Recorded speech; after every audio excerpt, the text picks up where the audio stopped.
today and tomorrow. We continue to look to you, our help in ages past and our hope for the seasons to come. Deliver us from the pitfalls of political brinksmanship. May our lawmakers continually remember how you have led this nation in the past, finding inspiration and faith that you will also guide this land in the days to come. Give our senators strength, power, and wisdom for these grand and exacting times. Use them to defend our liberties and to unify our nation for the good of humanity. We pray in your mighty name. Amen. Please join me in reciting the Pledge of Allegiance. Pledge allegiance. Pledge allegiance to the flag of the United States of America and to the republic for which it stands, one nation, under God, indivisible, with liberty and justice for all.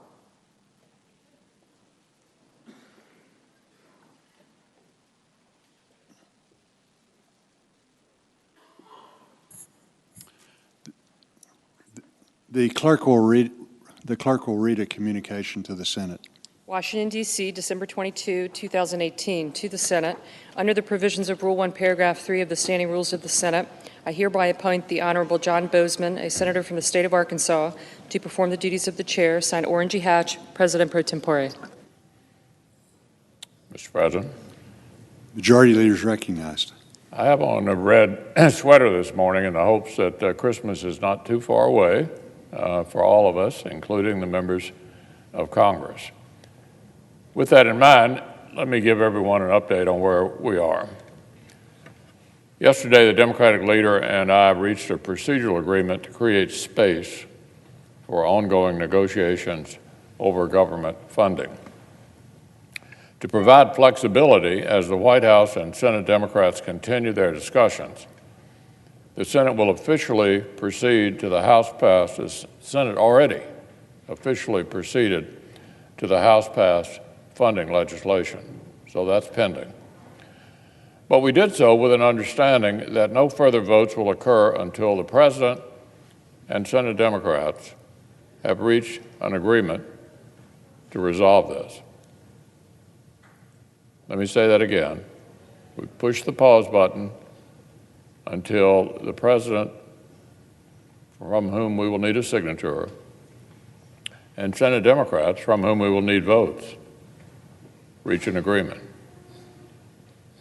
No procedural votes, no test votes, just a meaningful vote on a bipartisan agreement whenever that is reached. And it's my hope that it's reached sooner rather than later. It is no mystery why securing our nation's borders is such a major priority for Republicans here in the Senate and Republicans over in the House and for President Trump. Any look at the plain facts leads to one simple conclusion. The crisis of security at our southern border is real. Over the past year, Customs and Border Protection's records of apprehensions and interdictions at our southern border are literally, Mr. President, staggering. 800 known gang members, a 50% increase over last year.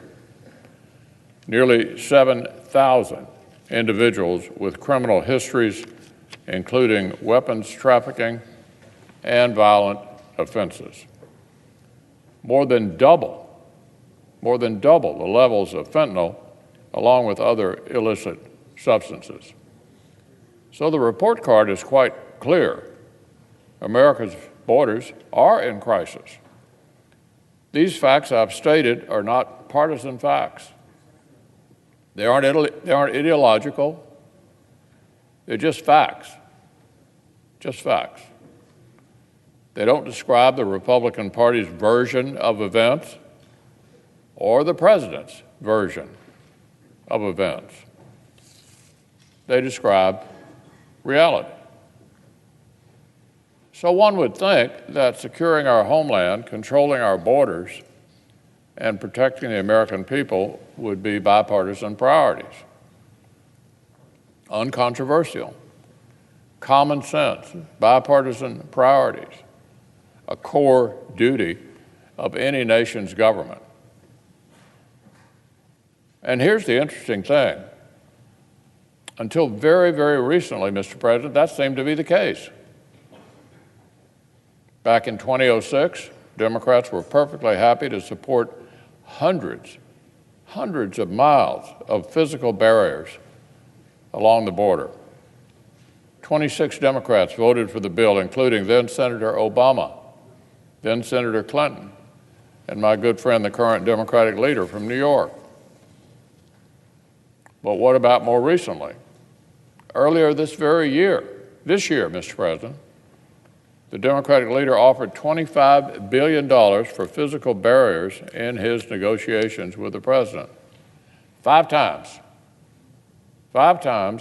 as much as the White House is reasonably requesting right now. And that was just earlier this year. Republicans in the House and in the Senate believe the House's provision for $5 billion in border funding plus additional disaster funding was completely reasonable. I was glad to vote to advance that legislation yesterday. My colleagues and I are proud to stand with the American people on this subject for the safety of American families and the health and security of our communities. But this time,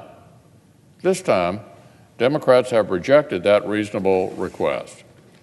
They've refused to meet President Trump halfway and provide even one-fifth of the resources for the border they were willing to provide just a few months ago.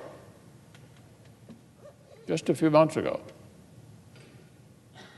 There's no bright line of principle that separates hundreds of miles of physical barriers in 2006 from new physical barriers in 2018. There is no major philosophical shift that made $25 billion for border security worthwhile just a few months ago, but makes a far more modest investment of $5 billion immoral, and unacceptable today. No, Democrats haven't rejected the president's request and invited this partial government shutdown because of some principled objection that they just discovered in the last few weeks. It's not some principled discovery they've just made in the last few weeks. They brought this about because they're under a lot of pressure. We all know this, from their far left, and feel compelled to disagree with the president on almost anything, and certainly this.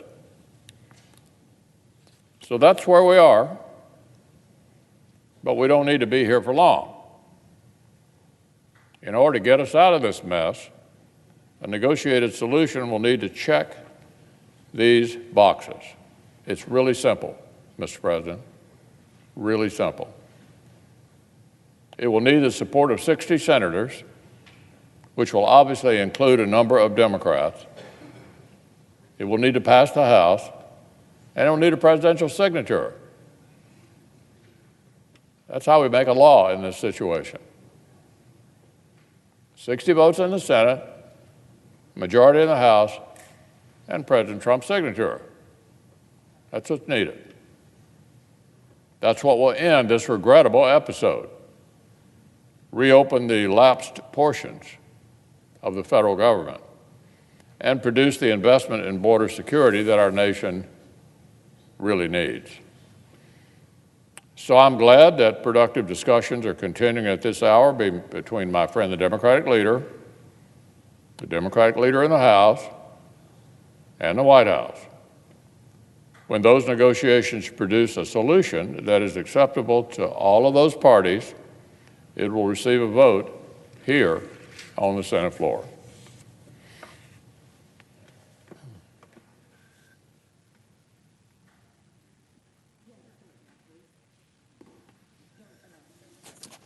Under the previous order, the leadership time is reserved. Under the previous order, the Senate will resume consideration of the House message to accompany H.R. 695, which the clerk will report.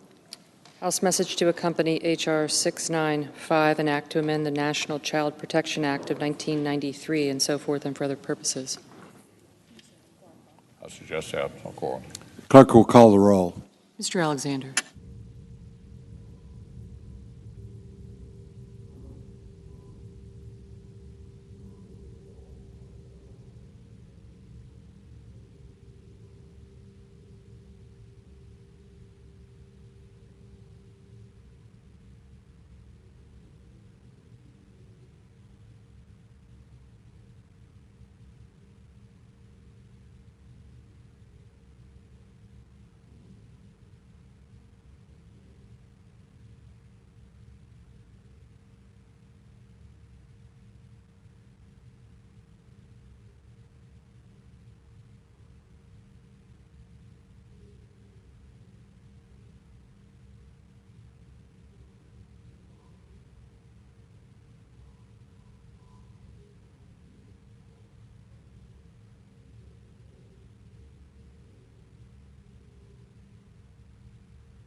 And Merry Christmas, Happy Holiday to you, Mr. President. Thank you, sir. And to the likewise. whole staff.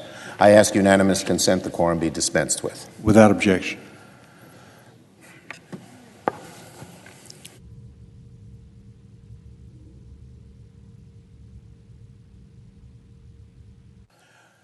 Mr. President, at midnight last night, roughly 25% of the government shut down because of one person and one person alone, President Trump. We arrived at this moment because President Trump has been on a destructive 2-week temper tantrum, demanding the American taxpayer pony up for an expensive and ineffective border wall that the president promised Mexico would pay for. Make no mistake, the Trump shutdown is not about border security. All of the proposals we've made contain over $1 billion in new border security money, the same amount allocated last year by both parties, and even the president agreed to. And the Trump administration has barely even spent any of the border security money from last year. So the Trump shutdown isn't over border security. It's because President Trump is demanding billions of dollars for an expensive, ineffective wall that the majority of Americans don't support. Let me remind you, the president called for a shutdown no less than 25 times. He's wanted one for months. In our meeting in the Oval Office, President Trump said he would be proud to shut the government down. Imagine saying he'd be proud to shut the government down. Even Rush Limbaugh, one of the biggest supporters of the president, said it was a Trump shutdown, that he caused it. He said, quote, this is Limbaugh speaking, "The president wants you to know it's money for the wall or nothing. And if it's nothing, he shuts it down." Just 2 days ago, the Senate unanimously agreed to a proposal by Leader McConnell to keep the government open through February. It wasn't exactly what Democrats wanted. We thought it should be longer. But we agreed because we wanted to keep the government open. And all indications were that the president would sign the bill. But President Trump, beholden to the far, far right, unwilling to shoulder even the slightest critique from Rush Limbaugh or Laura Ingraham, changed his mind on the bipartisan Senate bill, passed unanimously by all Republicans and all Democrats in this chamber, and he sent his House allies off to tilt at windmills. Everyone knew yesterday, long before the House vote, that the president's wall lacked 60 votes in the Senate. It has proven to lack even 50 votes. It will never pass the Senate, not today, not next week, not next year. So, Mr. President, President Trump, if you want to open the government, you must abandon the wall, plain and simple. The Senate's not interested in swindling American taxpayers for an unnecessary, ineffective, and wasteful policy. What we do support, Democrats and Republicans, is real, effective border security, but not a wall. The wall is President Trump's bone to the hard right people. It's no way to spend $5 billion for a political bone. I've heard the president and his allies in the media say Democrats don't support border security. Nothing could be further from the truth. Democrats have always been for smart and effective ways to secure our border. We're pushing for technology like drones and sensors and inspection equipment. Every single proposal we made to the president included $1.3 billion for border security.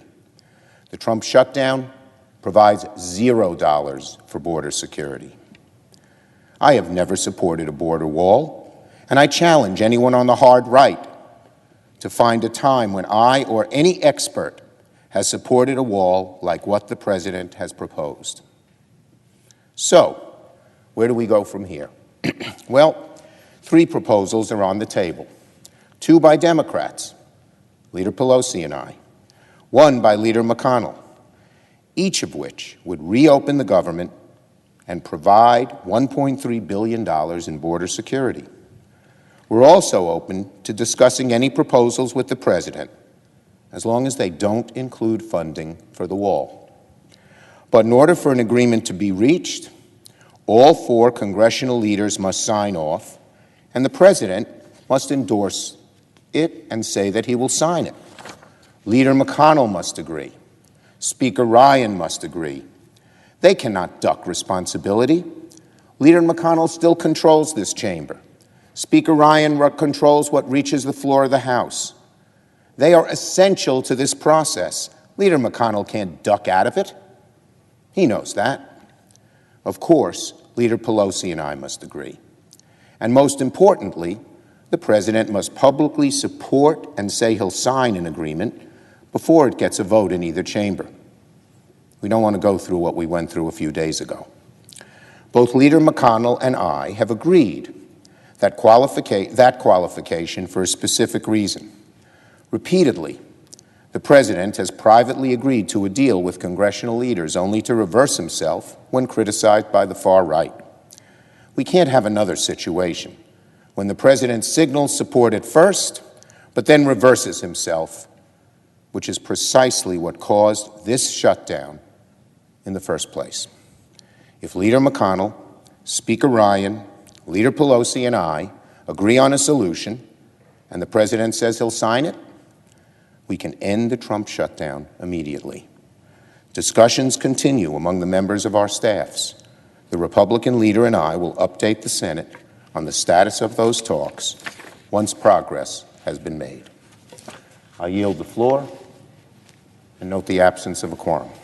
The clerk will call the roll. Mr. Alexander.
Senator from Vermont.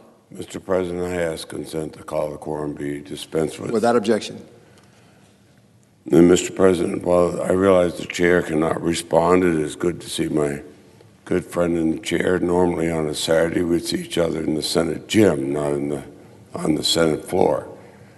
Let me think for a moment which place we would rather be. I think I know.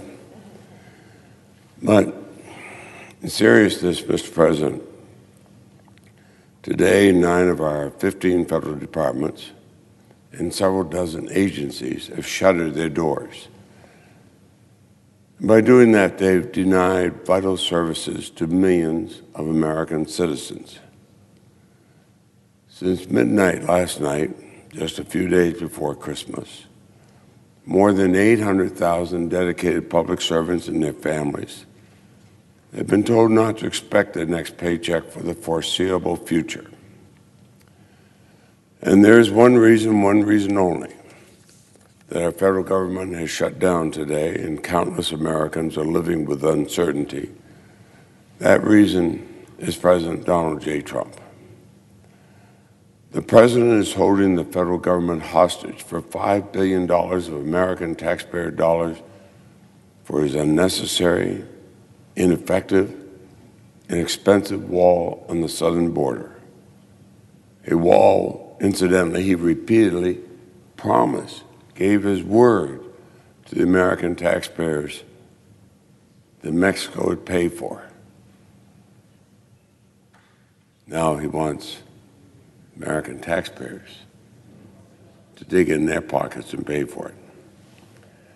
You know, the president's irresponsible behavior is astounding.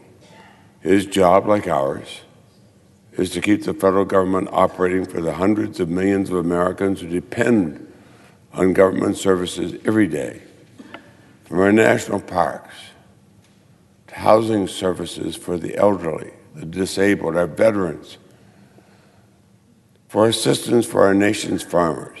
In fact, 2 days ago, the President signed the Farm Bill and praised his efforts. Today, he's precipitated a shutdown that shuttered the doors to the U.S. Department of Agriculture's field offices, the same offices that farmers are going to have to go to understand this new law. But the worst part of all that is this was completely avoidable. We provided the president with several options to avoid this result. It's a case where he can't take yes for an answer. We offered to pass 6 full-year appropriations bills and a continuing resolution for Homeland, or a continuing resolution for all the remaining bills. Either of these options would have kept the government open. They would have provided more than $1 billion for border security, the very thing the president says he needs and cares most about. Plus the fact, signing them instead of having a needless shutdown would save taxpayers millions, even billions of dollars. But after rejecting both of these offers, the Senate passed by voice vote a 7-week continuing resolution. This would give us more time to negotiate and avert this catastrophe. Democrats and Republicans came together to pass it. The president had agreed to sign it. We finally had a path forward. But then Fox News and the right-wing media, Rush Limbaugh started criticizing. The president's ego won out over his duties to the country.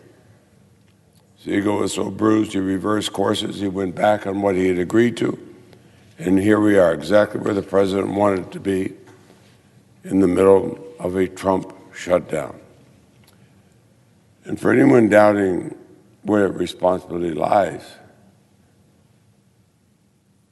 let's recall that the president has publicly called for a government shutdown. How many times over the past year? No fewer than 25 times.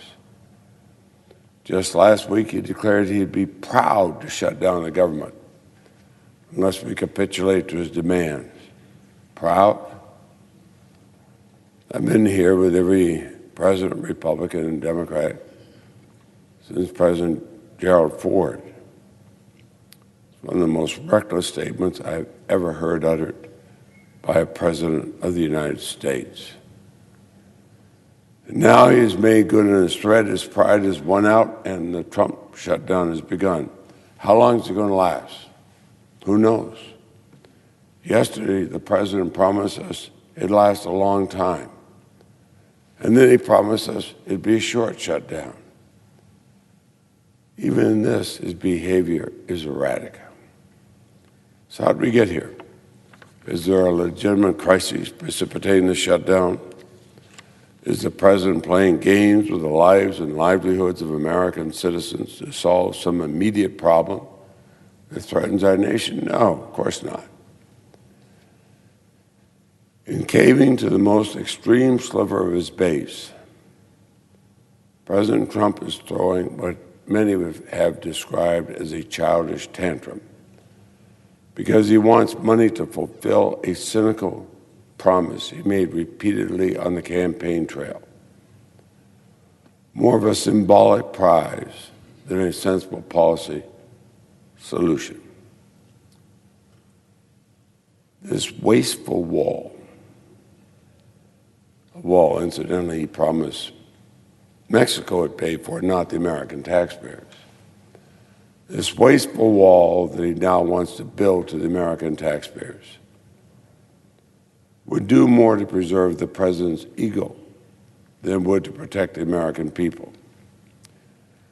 But I believe it's the natural result of the president's years-long demonization and vilification of immigrants. Years during which the president rallied his base with falsehoods, fantasies, where vulnerable women and children are portrayed as hordes of gang members and terrorists invading our country. The sad reality, as all of us Republicans and Democrats know, many of these people coming to our country are fleeing desperate situations in their home countries. And they're looking for sanctuary. They aren't coming here to perpetuate violence, they're running from it. So let me be clear. There is no crisis that requires us to build a 30-foot wall between us and our neighbors to the south. The president's hateful rhetoric about a crisis on our southern border does not reflect reality. At the end of 2017, arrests of people attempting to enter the U.S. illegally dropped to historic lows. Between 2000 and 2018, border apprehensions fell sharply from 1.6 million in fiscal year 2000 to approximately 400,000 in fiscal year 2018. That's a 75% drop. Not only do the facts on the ground not warrant spending billions of American taxpayer dollars on a big, beautiful wall, as the president likes to call it, it's not who we are as nations. We are a country founded by immigrants. Just as my maternal grandparents came to Vermont from Italy, my paternal great-great-grandparents came to Vermont from Ireland, or my wife's parents came to Vermont from the province of Quebec in Canada. We even look at our immigrant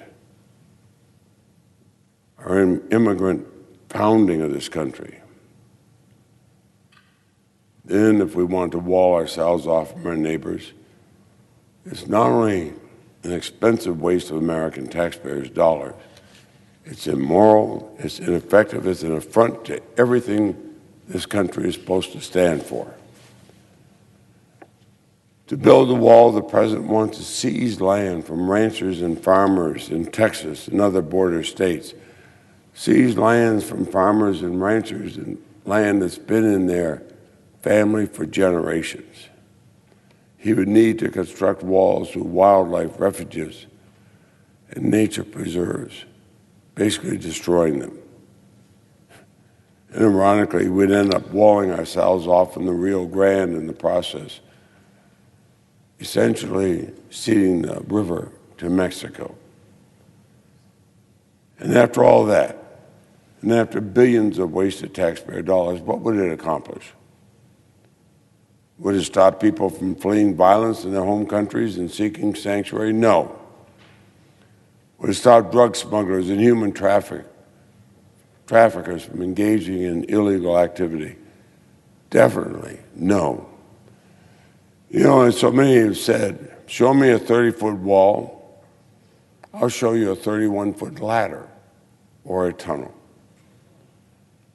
To address these complex issues, we need real solutions, not bumper sticker slogans, not angry tweets. Now, everyone agrees that we need to keep our border safe and secure. But it's got to be smart border security that works. New technology is proven to work on the border and our ports of entry. New air and marine assets, additional personnel were needed. A 30-foot wall is symbolic and unneeded. And even if we needed to build it, thought we needed to build it, what is the rush? Over the past 2 years, Congress has provided nearly $1.7 billion to build or replace fencing on the southern border. But the administration has hardly spent any of that money, and the projects it's undertaken have been handled in such a way they've ballooned in cost. So we're getting the $1.7 billion, demanding now more. How much of the $1.7 billion did he spend? 6%. 6% of these funds have been spent.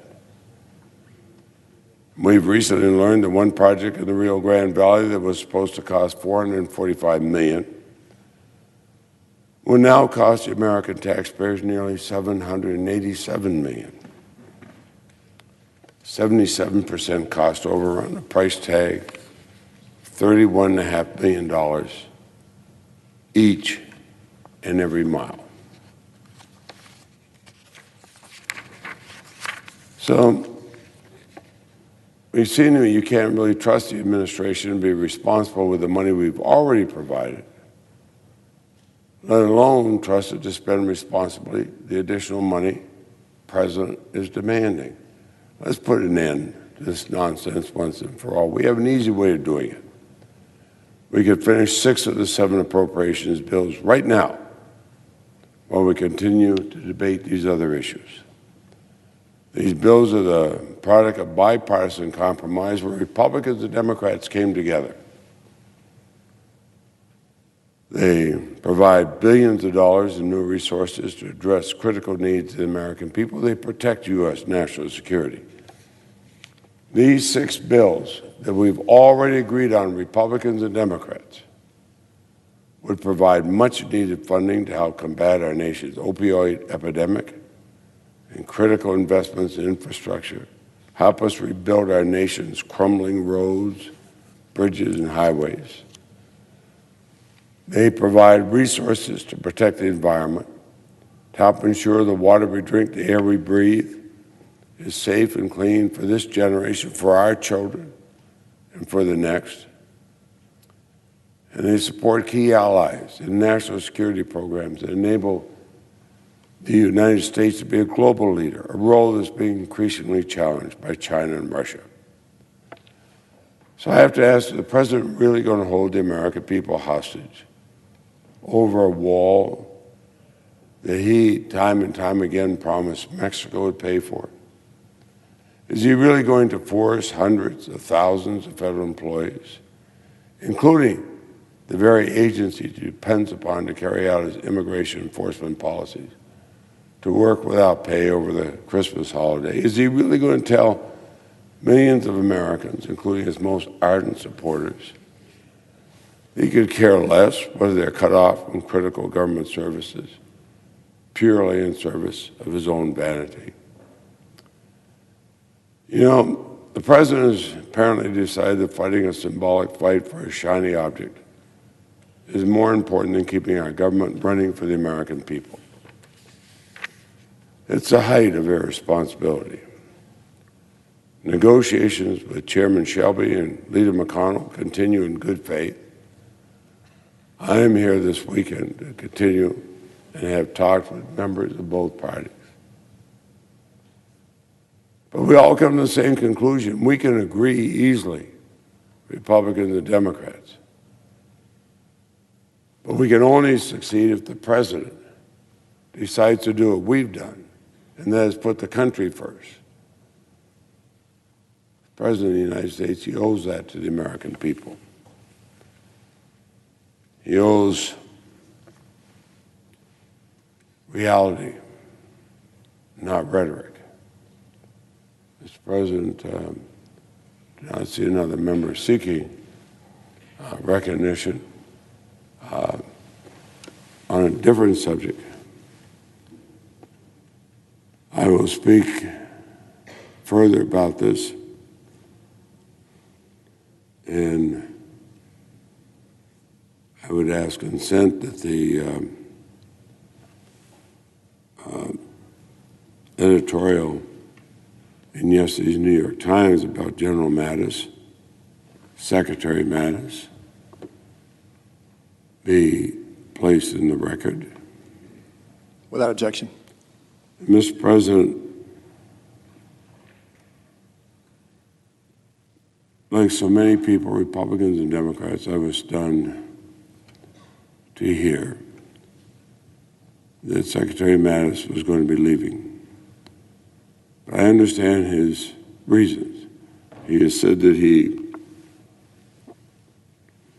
has always felt a duty to uphold the interests of the United States, the security of the United States, to uphold our agreements with other countries for the security of democracy. He felt, in effect, the president disagreed with him on that, felt otherwise, so the president should be entitled to have somebody who takes differing views. Unfortunately, the views of General Mattis were views that were a result of decades of service to this country. As a Marine in combat, a Marine as commanding, a four-star general, one who had the strong, strong respect of Republicans and Democrats alike. Certainly the strong respect of those who have served in the military and know what it means to actually stand up for this country, not just in rhetoric, but by putting their lives on the line on the battlefield. I've always admired General Mattis. I applaud his service to the United States of America. And I know he is a man that can leave with his head held high. Mr. President, I suggest the absence of quorum. The clerk will call the roll. Mr. Alexander.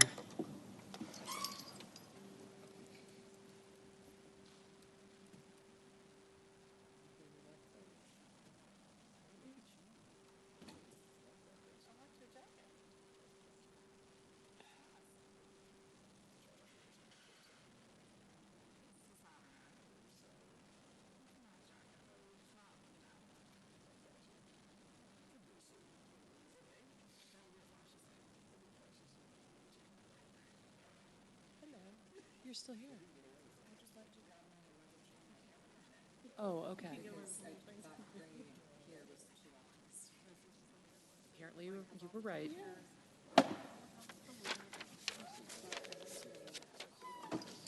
Uh-huh.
Mr. President, Senator from Arkansas.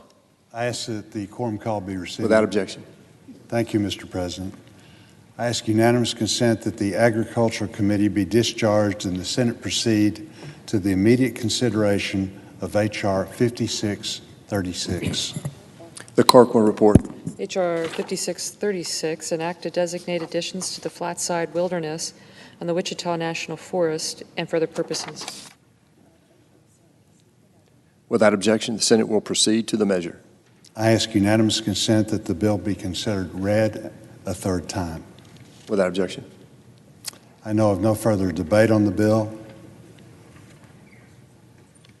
If there's no further debate, questions on the passage of the bill. All those in favor say aye. Aye. All those opposed, no. The ayes appear to have it. The ayes do have it. The bill is passed. I ask unanimous consent that the motion to reconsider be considered made and laid upon the table. Without objection. Mr. President, I ask unanimous consent that the Senate proceed to the immediate consideration of the H.R. 6602. Clerk will report. H.R. 6602, an act to reauthorize the New Jersey Coastal Heritage Trail route and for other purposes. Without objection, the Senate will proceed to the measure. I ask unanimous consent that the bill be considered read a third time. Without objection. I know of no further debate on the bill. If there's no further debate, the question is on the passage of the bill. All in favor say aye. Aye. All those opposed, no. The ayes appear to have it. The ayes do have it. The bill is passed. I ask unanimous consent that the motion to reconsider be considered made and laid upon the table. Without objection. With that, I note the absence of a quorum. The clerk will call the roll.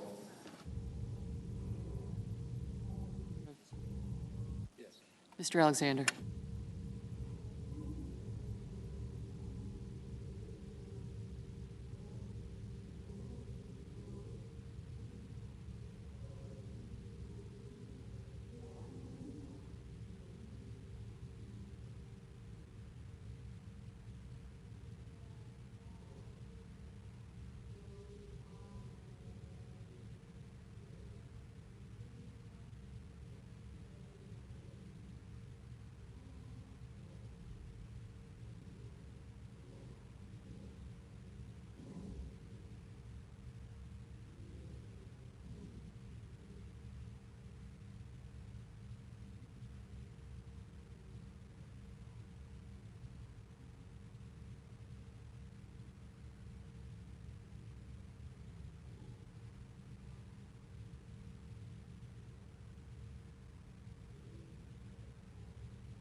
Taking my call.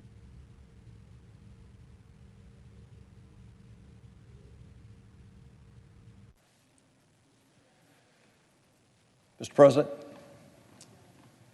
Senator from Georgia is recognized. I'd ask that the quorum call be officiated. Without objection.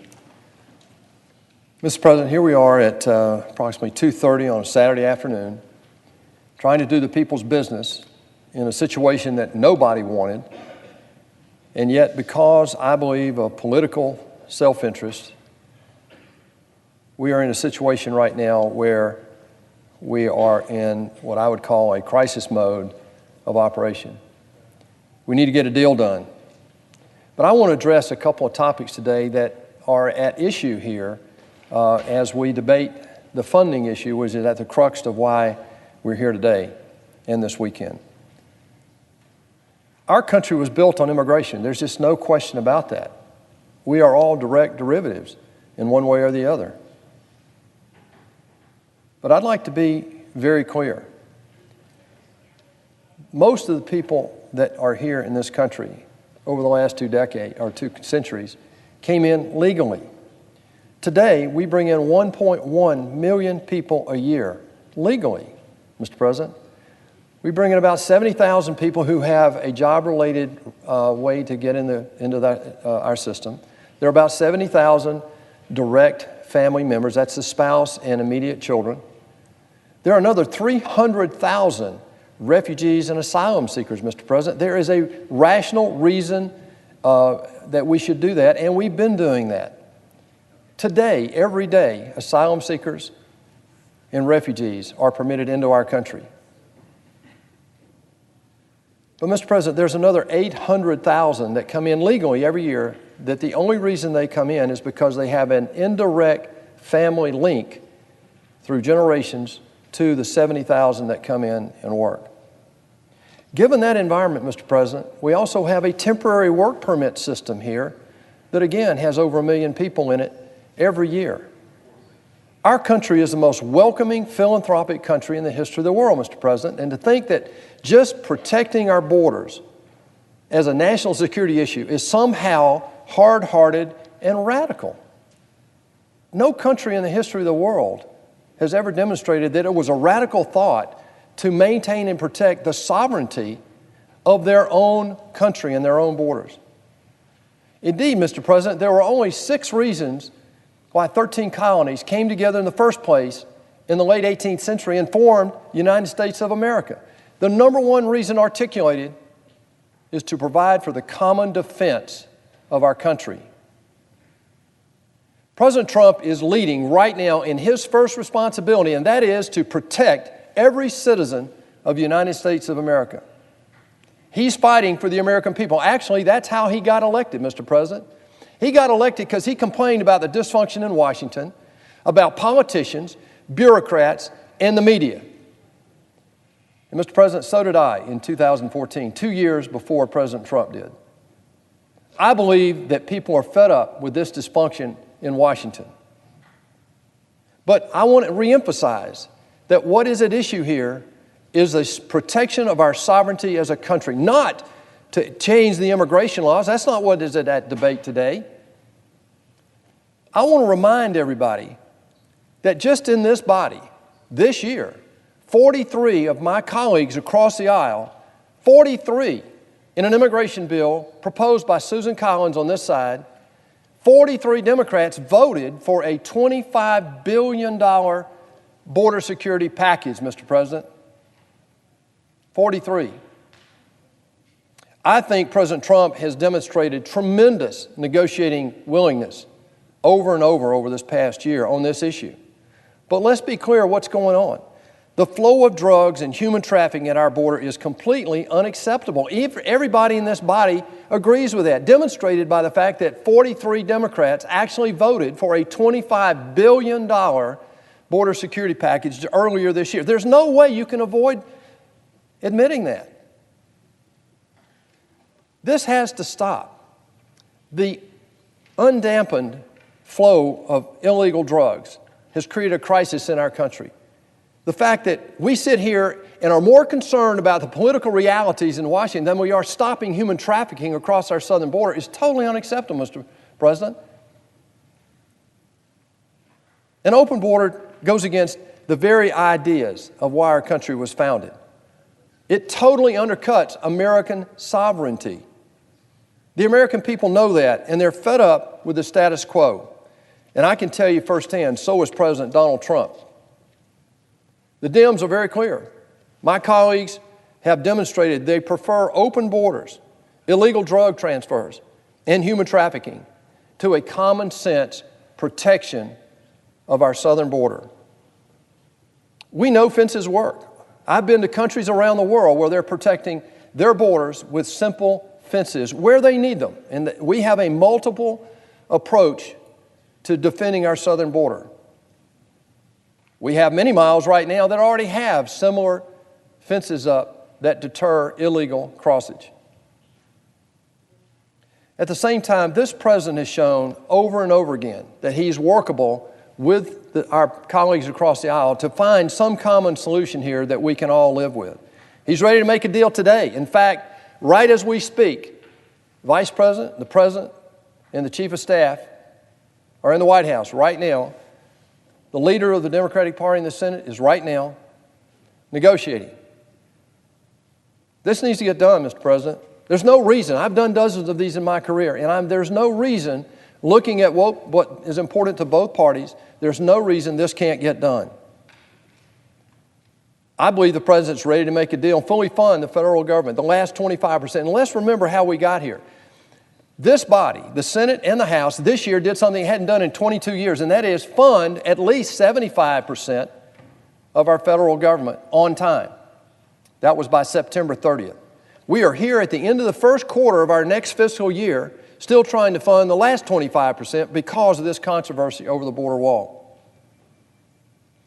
First number was $25 billion, as I said, that was agreed to by the other side. Then there was another $5 billion offered up. Lastly, the President, I thought, had a deal early this week with our colleagues across the aisle for $1.6 billion. That deal was taken away. We're right now, I think, experiencing the second Schumer shutdown of this year. First was over the DACA controversy.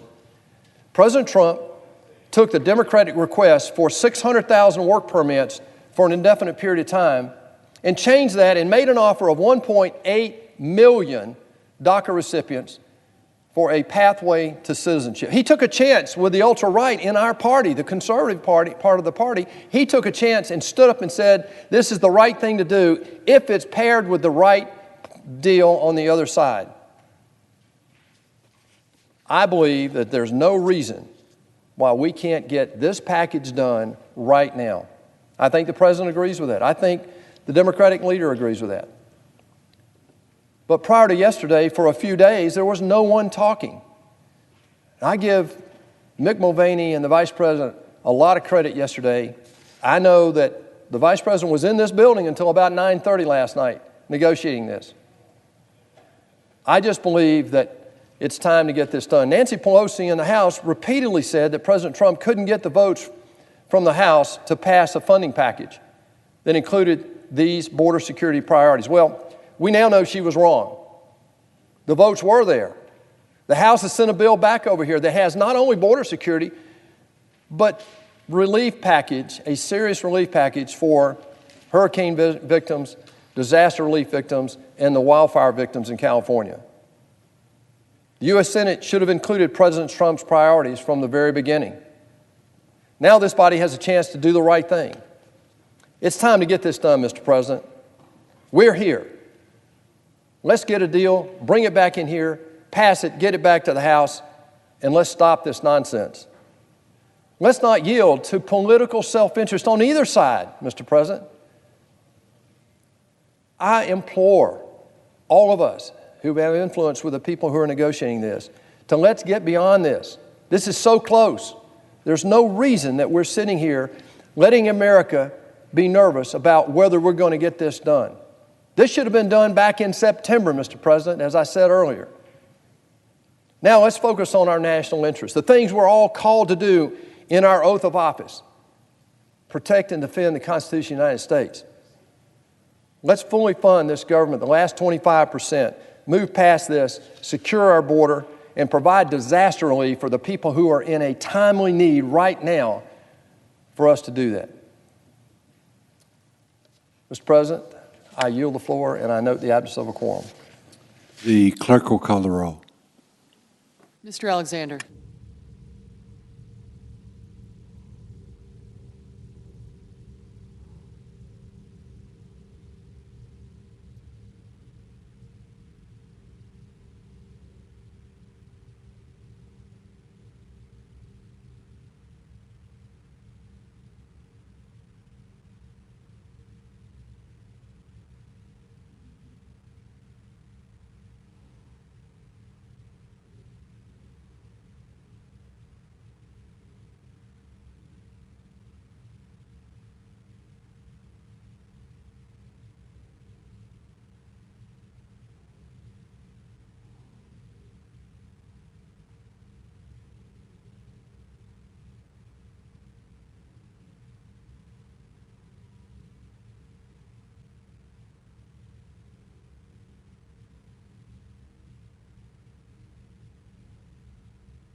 All right, folks, welcome. My name is Jen. I'm from Golden State Times. I am the host of the stream, and I just want to let you guys know that the president has tweeted twice today. He started in the early morning saying that I'm at the White House working hard. News reports concerning the shutdown and Syria are mostly fake. We are negotiating with the Democrats and desperately needing border security, which includes gangs, drugs, human trafficking, and more.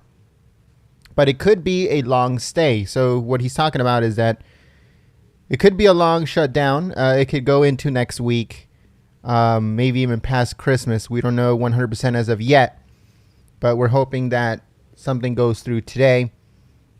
It says on Syria, we originally were supposed to be there only for 3 months, and that was 7 years ago. We never left. When I became president, ISIS was going wild. Now ISIS is largely defeated in other countries, including Turkey.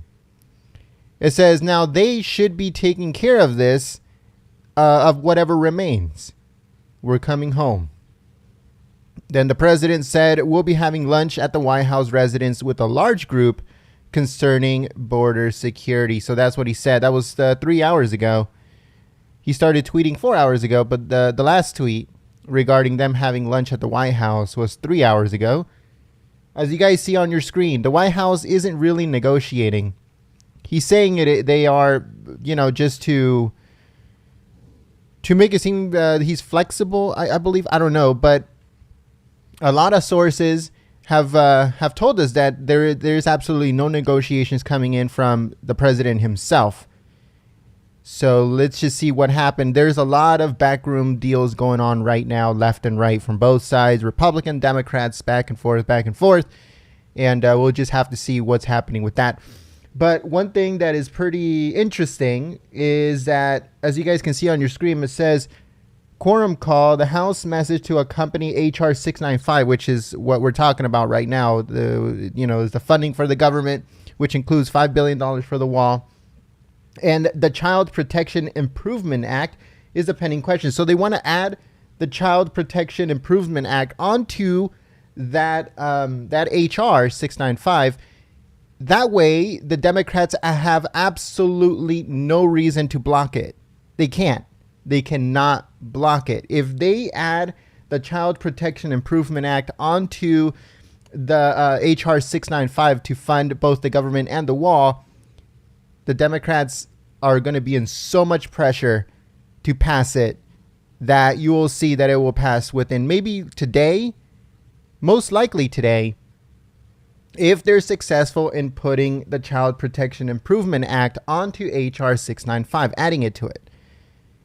There was another report earlier today, too, that they were saying that what the president should do is that he should finish off the $25 billion or how much ever it's going to cost of the wall onto the Democrat infrastructure plan.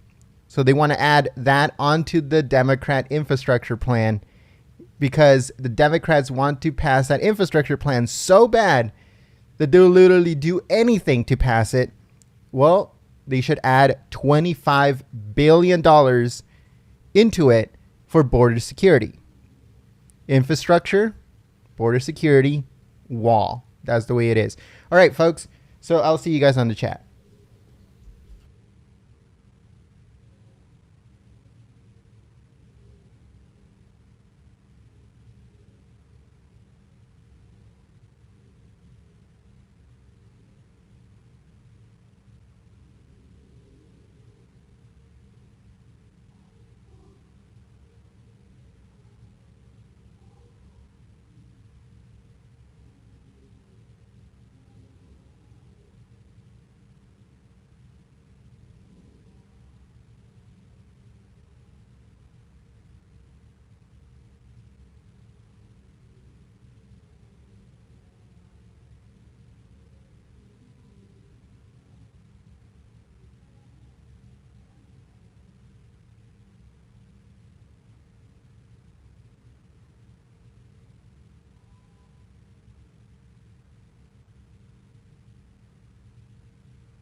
Mr. President, Majority Leader, I ask consent that further proceedings on the quorum call be dispensed with. without objection. I ask unanimous consent the Senate proceed to executive session for the consideration of calendar 1204, 1206 through 1215, and 1228 through 1232. If the nominations be confirmed, the motions to reconsider be considered made and laid upon the table with no intervening action or debate, that no further motions be in order, that any statements related to the nominations be printed in the record, and the President be immediately notified of the Senate's action. Without objection. I ask unanimous consent the Commerce Committee be discharged at further consideration of the Senate proceed to the en bloc consideration of PNs 2507, 2626, 2638, 2639, 2670, 2671, that the nominations be confirmed, the motions to reconsider be considered made and laid upon the table with no intervening action or debate, that no further motions be in order, that any statements related to the nominations be printed in the record, the President be immediately notified of the Senate's action, and the Senate then resume legislative session. Without objection. I ask unanimous consent the Senate be in a period of morning business with senators permitted to speak therein for up to 10 minutes each. Without objection. I ask the Chair to lay before the Senate the message to accompany S. 3661.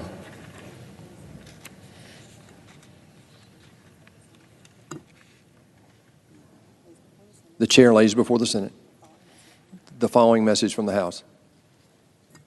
Resolved that the bill from the Senate S. 3661 entitled An Act to Provide for a Program of the Department of Defense to commemorate the 75th anniversary of World War II do pass with an amendment. I move to concur in the House amendment and ask unanimous consent that the motion be agreed to, that the motion to reconsider be considered made and laid upon the table. Without objection. I ask unanimous consent the Senate proceed to the immediate consideration of H.R. 7319, which was received from the House. Clerk will report. H.R. 7319, an act to amend the Federal Assets Sale and Transfer Act of 2016 and so forth, and for other purposes. Without objection, the Senate will proceed to the measure. I ask unanimous consent the bill be considered read a third time and passed, and the motion to reconsider be considered made and laid upon the table. Without objection. I ask unanimous consent the Senate proceed to the immediate consideration of H.R. 7318, which was received from the House. Clerk will report. H.R. 7318, an act to amend the Federal Assets Sale and Transfer Act of 2016 and so forth, and for other purposes. Without objection, the Senate will proceed to the measure. I ask unanimous consent that the bill be considered read a third time and passed, and the motion to reconsider be considered made and laid upon the table. Without objection. I ask unanimous consent the Committee on Energy and Natural Resources be discharged from further consideration of H.R. 4689, and the Senate proceed to its immediate consideration. The clerk will report. H.R. 4689, an act to authorize early repayment of obligations to the Bureau of Reclamation and so forth. Without objection, the committee is discharged. The Senate will proceed to the measure. I further ask consent the bill be considered read a third time and passed, and the motion to reconsider be considered made and laid upon the table with no intervening action or debate. Without objection. I ask unanimous consent the Senate proceed to the immediate consideration of Calendar 663, H.R. 1967. The clerk will report. Calendar number 663, H.R. 1967, an act to amend the Reclamation Project Act of 1939 and so forth. Without objection, the Senate will proceed to the measure. I further ask consent the committee reported amendment be agreed to, that the bill as amended be considered read a third time and passed, and the motion to reconsider be considered made and laid upon the table. Without objection. I ask unanimous consent the Committee on the Judiciary be discharged from further consideration of H.R. 4203, and the Senate proceed to its immediate consideration. The clerk will report. H.R. 4203, an act to amend Title 18, United States Code with regard to stalking. Without objection, the committee is discharged. The Senate will proceed to the measure. I ask unanimous consent that Toomey, a substitute amendment at the desk, be considered and agreed to. The bill is amended, be considered read a third time and passed. And the motion to reconsider be considered made and laid upon the table. Without objection. I ask unanimous consent that the Senate proceed to the immediate consideration of H.R. 7279, which was received from the House. Clerk will report. H.R. 7279, an act to amend the Federal Water Pollution Control Act and so forth and for other purposes. Without objection, the Senate will proceed to the measure. I ask unanimous consent the bill be considered read a third time. Without objection. I know no further debate on the bill. If there's no further debate, the question is on passage of the bill. All in favor say aye. Aye. All opposed, no. The ayes appear to have it. The ayes do have it. The bill is passed. I ask unanimous consent the motion to reconsider be considered made and laid upon the table. Without objection. I ask unanimous consent the Senate proceed to the immediate consideration of SRS 742 submitted earlier today. The clerk will report. Senate Resolution 742, designating the first week of December 2018 and supporting the designation of each first week of December thereafter as Cancer Screen Week, and so forth. Without objection, the Senate will proceed to the measure. I further ask the resolution be agreed to, the preamble be agreed to, and the motion to reconsider be considered made and laid upon the table with no intervening action or debate. Without objection.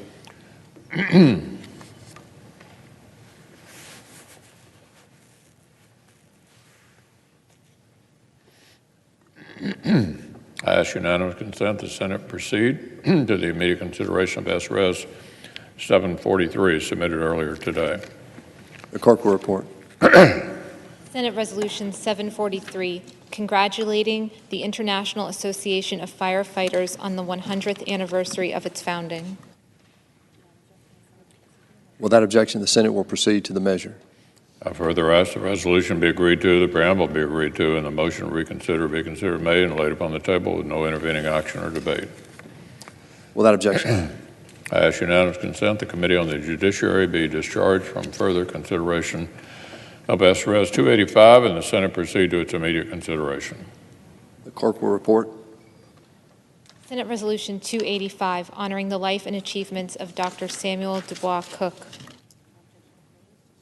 Without objection, the committee is discharged. The Senate will proceed to the measure. I further ask the resolution be agreed to, the preamble be agreed to, and the motions to reconsider be considered made and laid upon the table with no intervening Without objection. Action or debate. Without objection. I ask unanimous consent the Senate proceed to the immediate consideration of HCON Res 149, which was received from the House and is at the desk. Clerk will report. House Concurrent Resolution 149, directing the Clerk of the House of Representatives to make certain corrections in the enrollment of H.R. 4174. Without objection, the Senate will proceed to the measure. I further ask the concurrent resolution be agreed to and the motion to reconsider be considered made and laid upon the table with no intervening action or debate. Without objection. I ask unanimous consent the Committee on Judiciary be discharged from further consideration of S573 and that the Senate proceed to its immediate consideration. The clerk will report. S573, a bill to establish the National Criminal Justice Commission. Without objection, the committee is discharged. The Senate will proceed to the measure. I further ask consent the amendment at the desk be agreed to, the bill is amended, be considered read a third time and passed, and the motion to reconsider be considered made and laid upon the table with no intervening action or debate. Without objection. I ask unanimous consent the Committee on Foreign Relations be discharged from further consideration of H.R. 4969 and the Senate proceed to its immediate consideration. The clerk will report. H.R. 4969, an act to improve the design and construction of diplomatic posts and for other purposes. Without objection, the committee is discharged and the Senate will proceed to the measure. I ask unanimous consent that the Corker substitute amendment be agreed to, the bill as amended be considered read a third time and passed, and the motion to reconsider be considered made and laid upon the table. Without objection. I ask unanimous consent the Committee on Foreign Relations be discharged from further consideration of H.R. 672 and the Senate proceed to its immediate consideration. The clerk will report. H.R. 672, an act to require continued and enhanced annual reporting to Congress in the annual report on international religious freedom, on anti-Semitic incidents in Europe, and so forth, and for other purposes. Without objection, the committee is discharged and the Senate will proceed to the measure.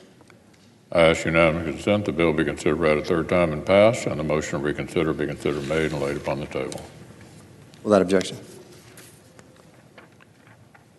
I ask unanimous consent that the Senate proceed to executive session and the Commerce Committee be discharged of further consideration, and the Senate proceed to the en bloc consideration of PNs 2705 and 2706, that the nominations be confirmed, the motions to reconsider be considered made and laid upon the table with no intervening action or debate, that no further motions be in order, that any statements related to the nominations be printed in the record, the President be immediately notified of the Senate's action, and the Senate then resume legislative session. Without objection. So, Mr. President,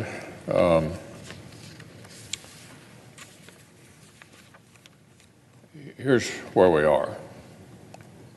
The Senate will next meet for a pro forma session on Monday. That's the 24th.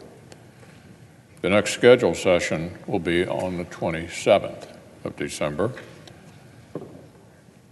As I said earlier today when we opened, I'm glad that productive discussions are continuing. When these negotiations produce a solution that is acceptable to all parties, which means 60 votes in the Senate, a majority in the House, and a presidential signature. At that point, we will take it up on the Senate floor. Senators will be notified when a vote is scheduled, and in the meantime, the discussions and negotiations continue. So, Mr. President, I ask unanimous consent that when the Senate completes its business today, it adjourn to then convene for a pro forma session on Monday, December 24th at 11 a.m. I further ask that when the Senate adjourns on Monday, December the 24th, it next convene at 4 p.m. Thursday, December 27th, and that following the prayer and pledge, the morning hour be deemed expired, the journal of proceedings be approved to date, the time for the two leaders be reserved for their use later in the day, and morning business be closed.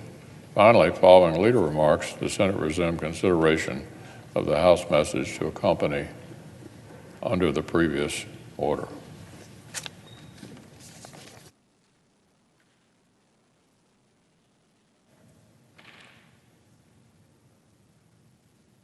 I'm going to repeat the final sentence before asking for consent. Finally, following leader remarks, the Senate resumed consideration of the House message to accompany H.R. 695 under the previous order. Without objection. So if there's no further business to come before the Senate, I ask it stand adjourned under the previous order. Senate stands adjourned until 11 a.m. on Monday.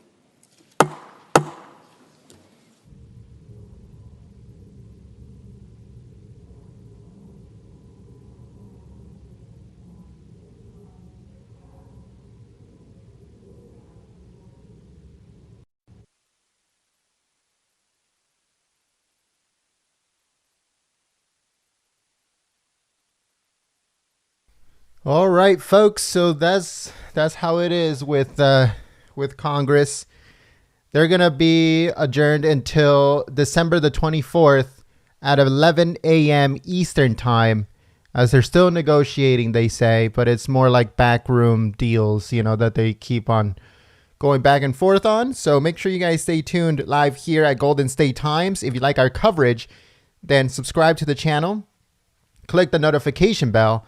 If you want to get notified directly by us here at Golden State Times, then all you have to do is send a text message with the word America First to 555-888. Again, that's 555-888. So you just text America First to that number, and then you'll get notified directly by us here at Golden State Times whenever we go for a Trump rally or a Trump speech or anything that has to do with the Senate, with the House, the Department of Defense, State Department. We cover everything that has to do with politics and breaking news here live at Golden State Times. Thank you so much for tuning in. We hope that you guys enjoyed, and we had fun on the chat. So thank you so much, and I hope to see you guys here next time. My name is Jen. I'm from Golden State Times, and I'll see you soon.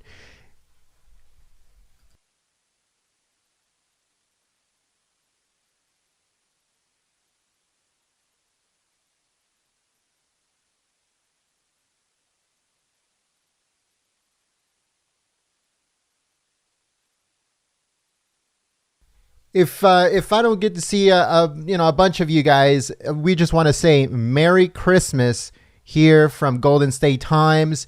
We hope that you guys do join us on Christmas Eve for that live stream with the Congress, with the Senate. So we hope that something happens at that time, because as you guys saw, Mitch said that that the next time that they're going to convene is on the 27th of December.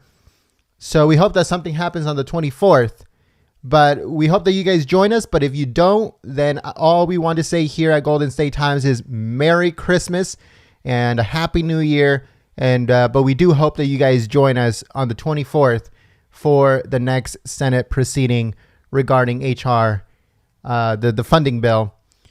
And I hope that you guys join us. Thank you so much. Thank you so much to the moderators for keeping the chat clean and enjoyable for everyone. We hope to see you guys here on Christmas Eve. But if we don't, Merry Christmas.